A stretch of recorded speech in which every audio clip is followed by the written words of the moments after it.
ఈ వీడియో చూసే ముందు మిగతా 3 పార్ట్స్ చూసి అప్పుడు ఈ వీడియో చూడండి. మీకు ఈ కథ పూర్తిగా అర్థమవుతుంది. మా ముందు రాకుండా నువ్వు ఆటలాడుతున్నావు. మేము భయపడటం లేదు. మేము ఆటలు ఆడటం లేదు. నీ ఆటలు నా ముందు కాదు అని గట్టిగా అన్నాడు వంశీ. అవునా, అంత ధైర్యవంతుడివా అని కిలకిలా నవ్వింది. సడన్ గా నవ్వు ఆగిపోయింది. మళ్ళీ అంతా నిశ్శబ్దం. అరే వంశీ, ఈ శబ్దంతో చెవిటి వాళ్ళం అయిపోతావేమో అని భయమేస్తుందిరా అన్నాడు అంజీ. సడన్ గా వంశీ భుజం మీద చెయ్యి పడింది. వంశీ చిరాకుగా, ఆగరా, ఈ సమయాల్లో ఏంట్రా ఇది, ముందు నా భుజం మీద నుంచి చెయ్యి తీ అని చెబుతూ తన ఎదురుగా చూశాడు. తన 3 స్నేహితులు తన ఎదురుగానే ఉన్నారు. ఒక్కసారి వంశీకి వెన్నులో వణుకు మొదలైంది. నా వెనుక నిలబడినది యక్షిని అయితే కాదు కదా, మరి ఇంత దగ్గరగా తను ఎలా రాగలిగింది అని తనకు తాను మనసులో అనుకుంటూ భయపడుతూ మెల్లగా వెనక్కి తిరిగాడు. తన ముందు నిలుచున్న తనని చూసి భయపడి 2 అడుగులు వెనక్కి వేశాడు. ఎవరు నువ్వు అని అడిగాడు. అప్పుడు నేను ఎవరినో చెప్తాను, ముందు ఇక్కడి నుండి పదండి అని సమాధానం ఇచ్చింది. వంశీ ముందు నువ్వు ఎవరో చెప్పు అని అన్నాడు. అప్పుడు తను, నా పేరు పౌర్ణమి. మీరు ఇక్కడికి ఎందుకు వచ్చారు, ఎక్కడికి వెళ్తున్నారు నాకు తెలుసు. ఈ సమయాన ఇలా బయట ఉండడం మంచిది కాదు. నాతో పాటు రండి మా ఇంటికి అని చెప్పింది. వంశీ ఎలా నమ్మాలి నిన్ను, నువ్వు మనిషివేనా, ఎవరు నువ్వని గట్టిగా అడిగాడు వంశీ. చిరునవ్వుతో, నేనెవరిని అని నన్ను అడుగుతున్నావు, నేను ఎవరినో మనిషినో కానో నువ్వు తెలుసుకోవాలా అని అడిగింది. ఒక్క నిమిషం, నువ్వు స్వామి మహారాజ్ అశ్వితానంద దగ్గర నేర్చుకున్న విద్య, దాన్ని ఉపయోగించడం మర్చిపోయావా అని అడిగింది పౌర్ణమి. తన మాటలు వినగానే తన మనసులో ఇలా అనుకున్నాడు వంశీ, అయ్యో రామ, అలా ఎలా మర్చిపోయాను అని అనుకుంటూ వెంటనే ఒక మంత్రాన్ని జపించడం మొదలుపెట్టాడు. తన చేతిలో ఉన్న నీళ్లు తీసుకొని ఆ మంత్రాన్ని జపించి తన చేతిలో ఉన్న నీళ్లు తన ఎదురుగా ఉన్న పౌర్ణమి మీద నీళ్లు జల్లాడు. తను నవ్వుతూ నిలబడి ఉంది. అంటే తను మనిషి అని అర్థమైంది. అప్పుడు పౌర్ణమి కిలకిలా నవ్వింది. ఆ నవ్వుకి వెంటనే అంజీ, మున్న, శ్రీను వెనక్కి తిరిగి చూశారు. తన ఎదురుగా ఉన్న అమ్మాయిని చూసి భయపడిపోయారు. అరే వంశీ, అంత దగ్గరగా నిలబడ్డావేందిరా, మా దగ్గరికి రా అని గట్టిగా అరిచారు.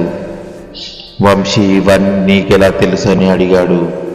చూడండి, ఇవన్నీ ఇక్కడే నిలబడి మాట్లాడే సమయం కాదు, నా వెంట రండి మా ఇంటికి అని చెప్పింది పౌర్ణమి. వంశీ తన స్నేహితులకు రండి వెళ్దామనన్నాడు.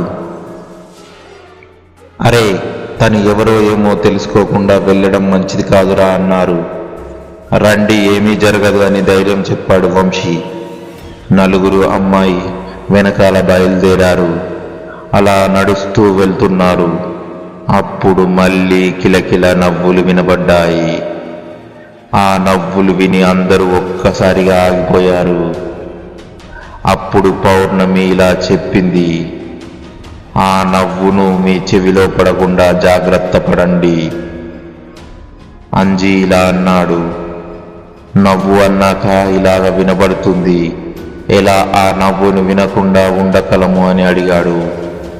అప్పుడు పౌర్ణమి తన దగ్గర నుండి అందరి చేతులు రెండు మొగ్గలు పెట్టింది.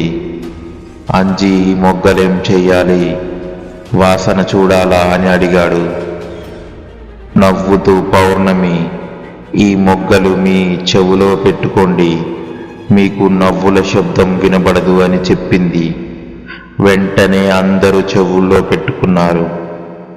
అప్పుడు అంజి వంశీ అని భుజం మీద కొడుతూ, రే వంశీ, ఇదేదో బాగానే ఉందిరా, అసలు ఏమైనా వినపడుతుందా అని అడిగాడు.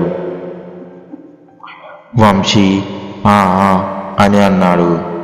వీడు ఏం సమాధానం చెప్తలేదంటే నిజంగా ఎవ్వరికీ ఏం వినబడటం లేదు అని చెప్పుకుంటూ ముందుకు నడుస్తున్నాడు అంజి. అలా కొద్ది దూరం నడిచి వెళ్ళాక ఒక పెద్ద ఇల్లు కనిపించింది. ఇది మన ఇల్లు అని చెప్పింది పౌర్ణమి. ఎవ్వరికీ ఏం వినపడలేదు. వెళ్ళి తలుపు తీసింది. అందరినీ రమ్మని సైగ చేసింది.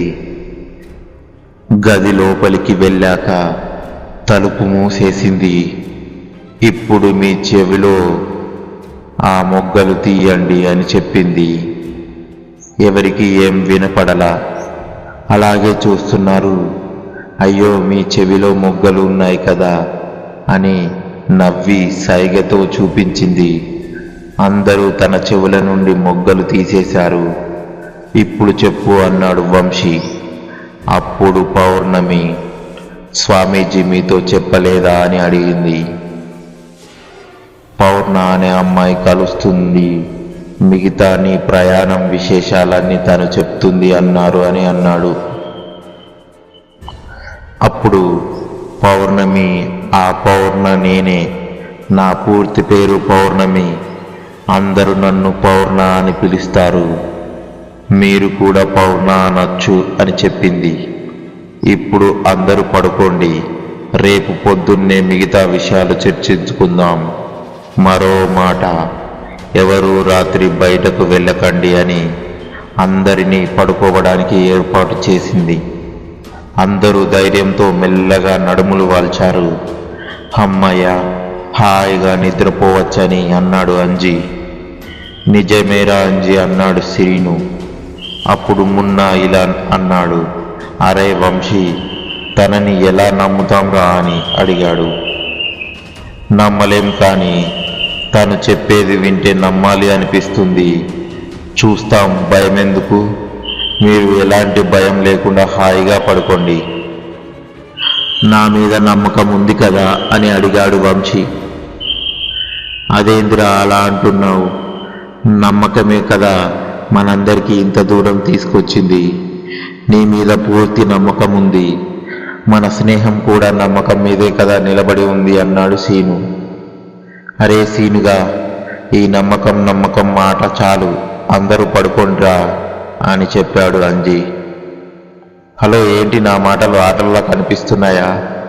సరేరా సరే, ఒక్కసారి ఇంటికి వెళ్ళాక నీ చెప్తాను అని అన్నాడు సీను. ఇంటికి వెళ్ళాక ఎందుకురా, చెప్పు చూస్తానన్నాడు అంజి. అరే పడుకోలేదా, ఎందుకొచ్చిన గోలా అన్నాడు మున్న. సరే సరే పడుకుందామని అందరూ పడుకున్నారు. కానీ వంశీకి మాత్రం నిద్ర పట్టలేదు. లేచి ధ్యాన ముద్రలో కూర్చొని ధ్యానం చేస్తూ ఉన్నాడు వంశీ. అప్పుడు వంశీకి స్వామీజీ గొంతు వినబడింది. వీరా, పౌర్ణాన్ని నమ్మొచ్చు, పౌర్ణ నీకు మీ గమ్యానికి చేరుస్తుంది. పౌర్ణ ఎడమ భుజం పైన యక్ష పువ్వు పుట్టుమచ్చ ఉంది. అదే పౌర్ణనా కాదా? ఒక్కసారి పౌర్ణ ఎడమ భుజం పైన ఆ పుట్టుమచ్చని చూడు. ఆ పుట్టుమచ్చ ఉంటే తనే పౌర్ణ. మరో మాట వీరా, ఈ అడవి దాటంగానే ఎదురుగా కనిపించే పర్వతమే ఆ యక్షిని నిలయం. ఆ పర్వతంలో అడుగుపెట్టిన మరుక్షణం మానవుడు ఎవరైనా శిల్పంగా మారిపోతాడు. అందుకే పౌర్ణ ఆ శిల్పంగా మారకుండా మిమ్మల్ని కాపాడుతుంది. అలాగే పౌర్ణ ఇంటి వెనకాల యక్ష పూల చెట్టు ఉంటుంది.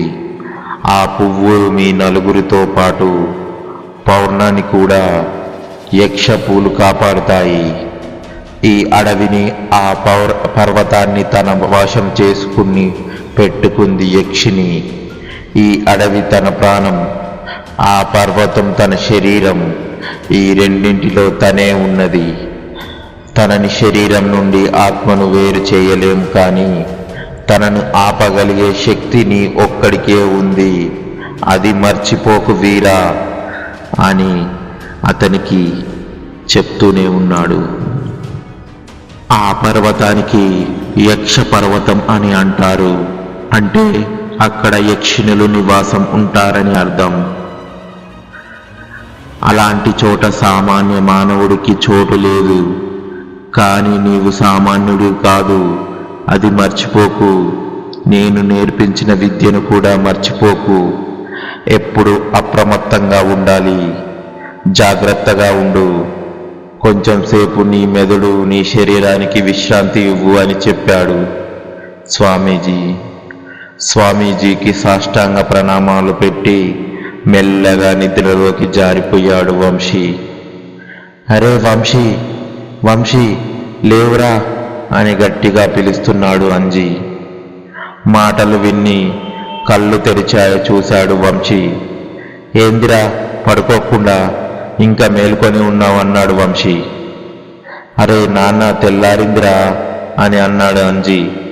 ఏమన్నావు, తెల్లారిందా అని వెంటనే లేచి కూర్చున్నాడు. వంశీ ఇద్దరు కలిసి బయటకు వచ్చారు. వెంటనే పెరట్లోకి వెళ్ళాడు వంశీ. అక్కడ యక్ష చెట్టు కనిపించింది, పెద్ద పెద్ద తెల్లని పుష్పాలతో. అదో కాదో అని దగ్గరికి వెళ్ళి నిలబడ్డాడు వంశీ. అప్పుడు ఆ చెట్టు వంశీ వచ్చాడని తెలిసింది.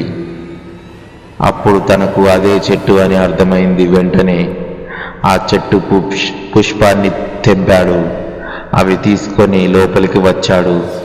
అందరిని పిలిచి చెరొక పుష్పాన్ని అందరి చేతుల్లో పెట్టాడు. ఈ పుష్పాన్ని జాగ్రత్తగా తమ తమ దగ్గర దాచిపెట్టండి.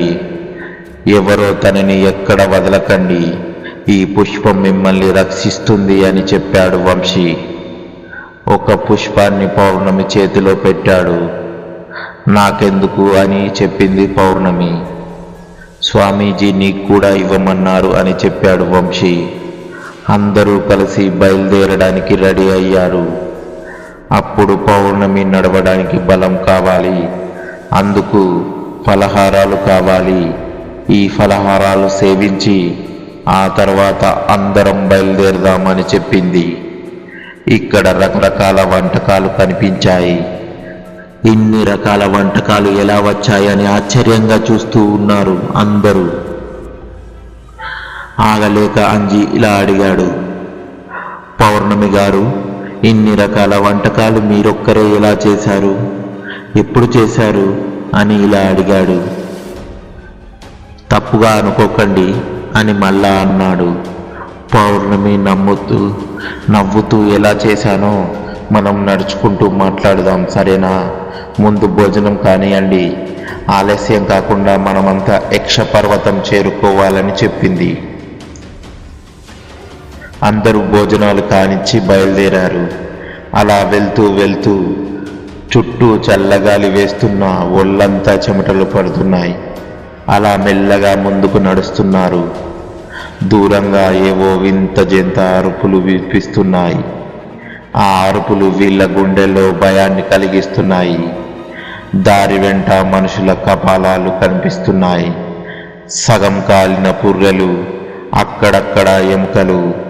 అక్కడ అడవి మొత్తం గురుగురుగా చెట్లతో నిండిపోయి ఉంది. అప్పుడు వంశీ తన బ్యాగులో నుండి 2 కత్తిలను తీసి అడ్డంగా ఉన్న పొదలను నరుకుతూ ముందుకు నడుస్తున్నాడు. అది చూసి అంజీ, అరే వంశీ, కత్తిలు తెచ్చావుగారా? ఓరి నాయనో, వీడు ఇంకా ఏం తెచ్చాడ్రో అని అప్పుడు సీనుకిలా అన్నాడు. అవన్నీ తెచ్చాడు కాబట్టే మనకు ఈ అడవిలో ఎలాంటి అసౌకర్యం కలగకుండా ముందుకు నడవగలుగుతున్నాం రా అన్నాడు. అది మీకు కనిపించడం లేదా అని అన్నాడు. వంశీ తన బ్యాగులో నుండి మ్యాప్ తీశాడు. ఇంకా ఎంత దూరం ఉంది అని చూస్తూ ఉన్నాడు. అప్పుడు అంజి, అరే వంశీ, ఈ మ్యాప్లో ఏమర్థమవుతుందిరా?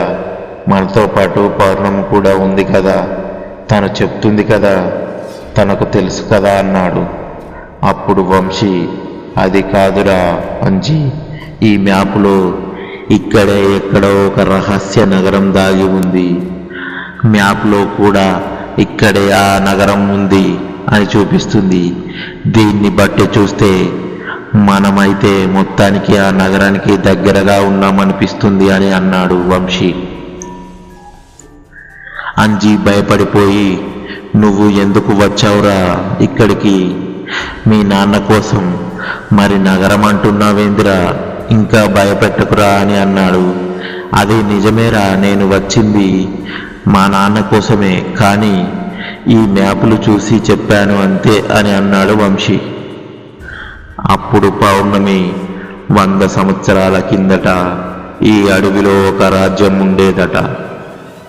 ఆ రాజ్యానికి అరణ్యం నంద అనే రాజు పరిపాలించేవాడు అంట. ఆ రాజ్యం ఇక్కడే భూగర్భంలో ఈ అడవిలోనే ఎక్కడో దాగి ఉంది. అక్కడే నిధి నిక్షేపాలు ఎన్నో ఉన్నాయని విన్నాను. దానికోసము ఎంతో మంది వచ్చారు.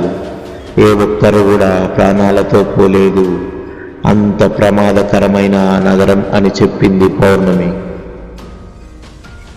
అవును, నేను విన్నాను, ఈ మ్యాప్లో చూపిస్తుంది, అందుకే చెప్పాను అని అన్నాడు వంశీ. అలా మాట్లాడుకుంటూ ముందుకు సాగుతున్నారు అందరూ. అరే వంశీ, ఆ పాడుబడ్డ నగరాన్ని చూపించకురా, మాకు వద్దురా నాయన, అక్కడికి వద్దు అని అన్నాను. నేను వచ్చింది ఎందుకురా నీకు తెలుసు కదా అని అన్నాడు వంశీ. అప్పుడు పౌర్ణమి ఇలా చెప్పింది, ఈ అడవిలో ఒకప్పుడు నరమాంస భక్షకులు ఉండేవారట. ఆ మాటకి వినగానే, అంజీ తల్లి నీకో దండం, ముందు మంచి మాటలు రావా నీకు? అసలు ఇలాంటి మాటలు చెప్పి ఇంకా భయం పెట్టించకు అని అన్నాడు. అను పౌర్ణమి, ఇంత అడవి మధ్యలో మీ గ్రామం ఉండటం, నీకు ఉండటం అన్నట్టు మేము వస్తూ అప్పుడు గమనించాను. ఎవరూ మనుషులు అయితే నాకు కనిపించలేదు, నువ్వు తప్ప అని అడిగాడు వంశీ. అప్పుడు పౌర్ణమి, మా గ్రామం ఒకప్పుడు చాలామంది ఉండేవాళ్ళం, కానీ చూస్తూ చూస్తూ ఒక్కొక్కరుగా మాయమైతూ వచ్చారు. అలా కొందరు మాయమయ్యారు. అప్పుడు మా నాన్నగారు స్వామీజీని కలిసి మాకు పరిష్కారం చెప్పండి అని అడిగారు. అప్పుడు స్వామీజీ తన విద్య అంతా నాకు నేర్పారు. ఆ తర్వాత నా విద్యతో మా గ్రామాన్ని కాపాడుకుంటూ వస్తున్నాను. కానీ మా గ్రామంలో ఇప్పుడు లెక్కకే మనుషులు మిగిలారు. అందరూ ఈ గ్రామం వదిలి ఈ అడవి వదిలి వెళ్ళిపోయారు. ఇది ఇప్పటి మాట కాదు అని చెప్పింది పౌర్ణమి. పౌర్ణమి చెప్పింది వింటుంటే నడుస్తూ వెళ్తున్నారందరూ. వీళ్ళు నడుస్తున్న ప్రదేశమంతా మంచు పొగలతో కప్పబడి ఉన్నది. అలా వెళ్తున్న వీళ్లకు ఒక పెద్ద మర్రి చెట్టు కనిపించింది. దారిలో దూరం నుండి చెట్టు ఎంతో అందంగా, ఆ చెట్టు ఏదో కాయలు వేలాడుతున్నట్టు కనిపిస్తున్నాయి. అరే వంశీ, ఆ చెట్టుకు పెద్ద పెద్ద కాయలేంట్రా అని అడిగాడు. ఏమోరా, దగ్గరికి వెళ్ళి చూద్దామన్నాడు వంశీ. అలా దగ్గరికి వెళ్ళేసరికి ఆ దృశ్యాన్ని చూసి అందరూ భయపడిపోయారు. ఆ మర్రి చెట్టు నిండా మనిషి పుర్రెలు ఎముకలతో వేలాడుతుంది. ఇక్కడ అసలు ఏం జరుగుతుంది అని భయపడి భయం నుండి తేరుకునే లోపే ఏం జరిగిందో నెక్స్ట్ పార్ట్లో చూద్దాం. ఈ వీడియో నచ్చితే లైక్ చేసి మీకేమనిపించిందో కమెంట్ చేయండి. సబ్స్క్రైబ్ చేసుకుంటే మరిన్ని వీడియోస్ మీ ముందుకు తీసుకొస్తాను. Thank you for watching our videos.